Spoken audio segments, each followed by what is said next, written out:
ചില കാരണങ്ങൾ കൊണ്ട് മാറ്റിവെച്ച 6ാം സെമസ്റ്റർ പരീക്ഷകൾ നാളെ ഏപ്രിൽ 1 മുതൽ ആരംഭിക്കാൻ പോവുകയാണ്. വലിയ സ്വപ്നത്തിലേക്കുള്ള അവസാന ചുവടുവെപ്പാണ് നിങ്ങളുടെ 6ാം സെമസ്റ്റർ പരീക്ഷകൾ. ഈ പരീക്ഷകളുടെ ജയത്തോടെ നിങ്ങൾ ഡിഗ്രി എന്ന പ്രോഗ്രാം കംപ്ലീറ്റ് ചെയ്യുകയും ഡിഗ്രി ഹോൾഡർ എന്ന പദവി സ്വായത്തമാക്കുകയും ചെയ്യും.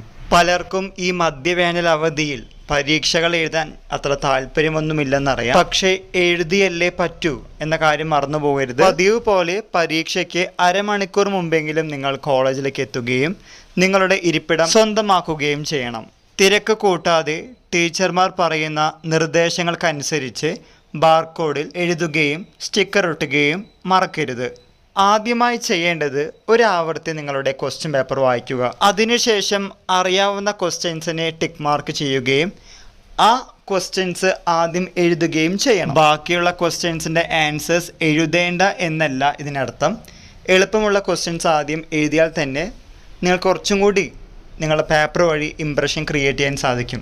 നമുക്കെല്ലാവർക്കും അറിയാവുന്ന കാര്യമാണ്, first impression is the best impression. ഇനി അറിയാത്ത ക്വസ്റ്റ്യൻ ആണെങ്കിൽ പോലും ആ ക്വസ്റ്റ്യൻ നമ്പർ ഇടുകയും അറിയാവുന്ന തരത്തിൽ ഉത്തരങ്ങൾ എഴുതുകയും ചെയ്യണം. പറഞ്ഞു വന്നത്, ക്വസ്റ്റ്യൻസ് എളുപ്പമാണെങ്കിലും ബുദ്ധിമുട്ടാണെങ്കിലും നിങ്ങൾ തന്നിട്ടുള്ള സമയം മുഴുവൻ ഉപയോഗിച്ച് നിങ്ങളുടെ ആൻസേഴ്സ് കംപ്ലീറ്റ് ചെയ്യാൻ മറക്കരുത്. ഇനി ഉത്തരങ്ങൾ എഴുതുമ്പോൾ ക്വസ്റ്റ്യൻ നമ്പർ കറക്റ്റ് ആണോ എന്ന് ചെക്ക് ചെയ്യുക.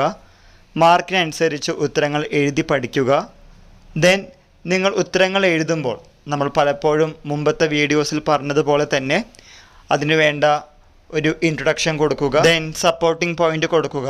കൂടാതെ എക്സാമ്പിളും കൊടുക്കാൻ മറക്കരുത്. നിങ്ങളുടെ ഇല്ലുസ്ട്രേഷൻസ് വഴി നിങ്ങൾ ഡിസിഫർ ചെയ്യുകയാണെങ്കിൽ, മെൻഷൻ ചെയ്യുകയാണെങ്കിൽ നന്നായിരിക്കും.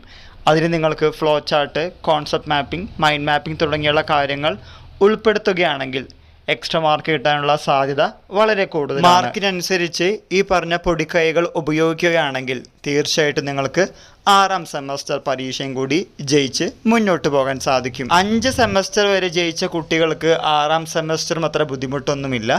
പക്ഷേ കുറേ അവധികളും ഞങ്ങൾക്ക് മാത്രമേ പരീക്ഷയുള്ളൂ, ദെൻ വേനൽ അവധി, ചൂട്, അങ്ങനെ പല കാരണങ്ങൾ കൊണ്ടാണ് നിങ്ങൾക്ക് പഠിക്കാനുള്ള ആ താല്പര്യക്കുറവ് കാണുന്നത്. അതുകൊണ്ടാണ് നമ്മൾ വീണ്ടും ആവർത്തിച്ച് പറയുന്നത്, ഈ കാര്യങ്ങളൊന്ന് ആവർത്തിച്ച് നോക്കൂ.